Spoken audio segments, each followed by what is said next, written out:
Hot rollers can be a real time saver. Today I'm gonna show you my favorite retro-inspired look. Step one is you have to section your hair. I'm gonna section away the front, and then I'll start to section the side. I wanna start with the front because this is where I wanna have a really pretty wave pattern go throughout my hair. My hair currently only has a heat protector and a little bit of styling product in it, so it's really gonna be easy for me to have the hot rollers take a shape. This sectioning pattern can be used with any tool. Today I'm gonna use the hot rollers, but you could be using a curling iron or even doing something like a flat iron curl. Basically, you wanna section away the top where there's gonna be the most volume, and then sectioning off the sides. Depending on your hair length, you may need to use more clips.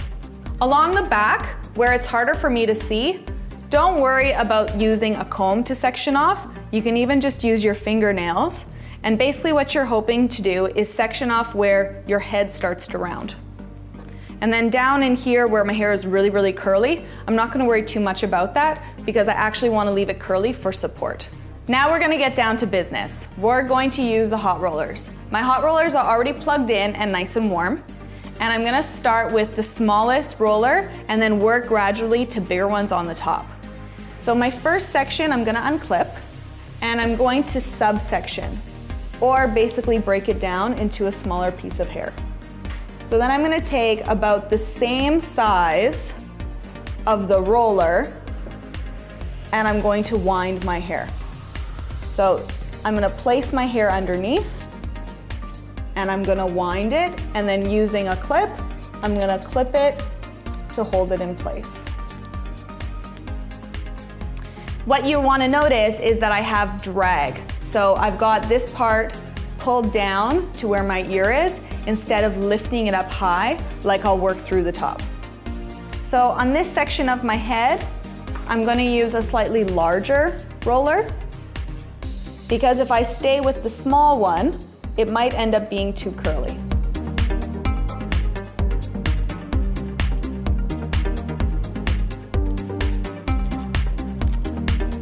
So again, making sure that I have drag along the top.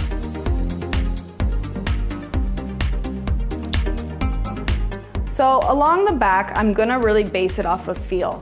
So like I said, I'm gonna have this sort of top area clipped away. My hair is the shortest in through here, so I might not be able to actually coil my hair completely around the roller. So instead, I'm just gonna pick up what I can and roll the hair around. This is also gonna make sure that I have a nice even blend, because sometimes if you section hair too perfectly, it actually backfires and you're gonna have all these roller marks that are gonna be hard to remove. So hairdressers, take note, don't make it too perfect. And for people at home, give it a few tries. If you're having a hard time and you need to, say, use a mirror, then you can always set up a mirror in front of you and behind you so that you can see the back. Along the top, in here, I wanna have a little bit more height. So what I'll do is I'm gonna section that off into two, and when I wind my hair, I'm gonna make sure that I'm looking up. And what that'll do is that it'll have the roller sit more on the top half of where I've parted.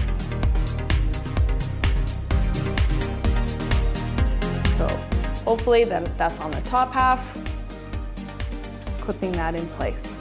For the top, I'm gonna set everything back. Depending on the size of roller, if I do something a little bit bigger, I'm basically gonna have something just smooth. If I go into a Velcro roller size that's even smaller, I might actually end up with too much curl. So for me, because my hair is naturally curly, it really takes a curl. I'm gonna go bigger. As I stated earlier, sometimes it's nice just to have a sectioned off with your fingernail. Because if you do it too perfectly, it's gonna actually be harder to comb out afterwards. So now I'm gonna use my large roller, and I'm gonna try my best to have it end up right in between the section.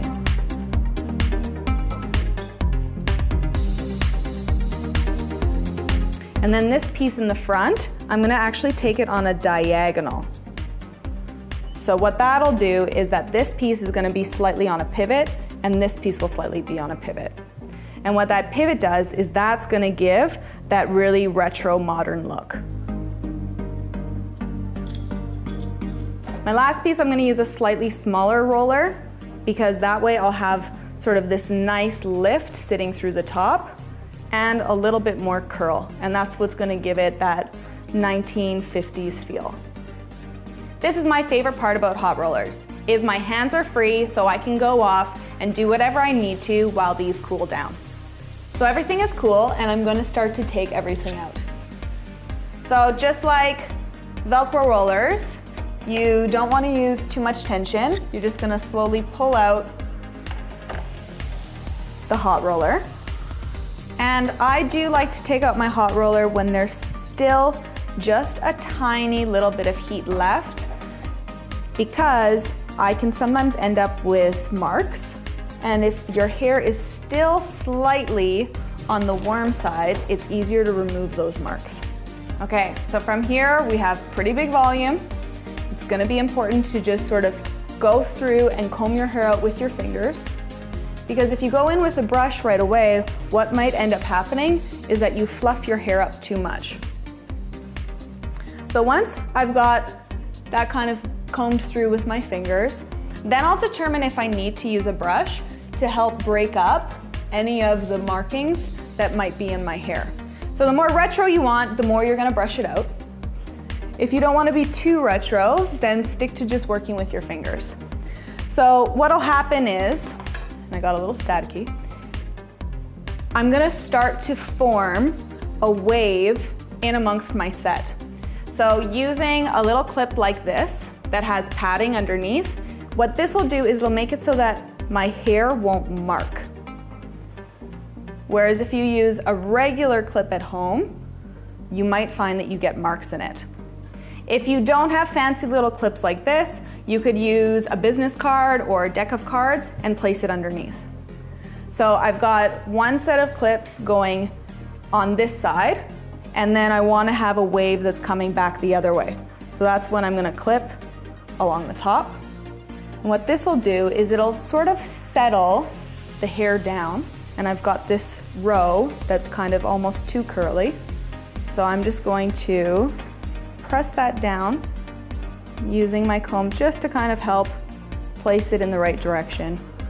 And because this is retro inspired, so that's it. I'm just gonna pin this side. And then again, I'm going to just kind of make sure my makeup looks nice, get changed, because I want body heat to set this part of the hairstyle. Now that this has been set by my body heat, I'm gonna slowly take out the clips at the front. What this will do is if you feel like your hairstyle is moving too much, then you have enough support of the clips in the back that you can go ahead and re-clip. But if you feel like once you take them out, like this seems really strong to me, so I'm just gonna remove these and then slowly take out the rest of the other clips. If you're having a hard time to make it stay, this is also where you could put hairspray. And there you have it. This is my retro look that I was able to establish using hot rollers.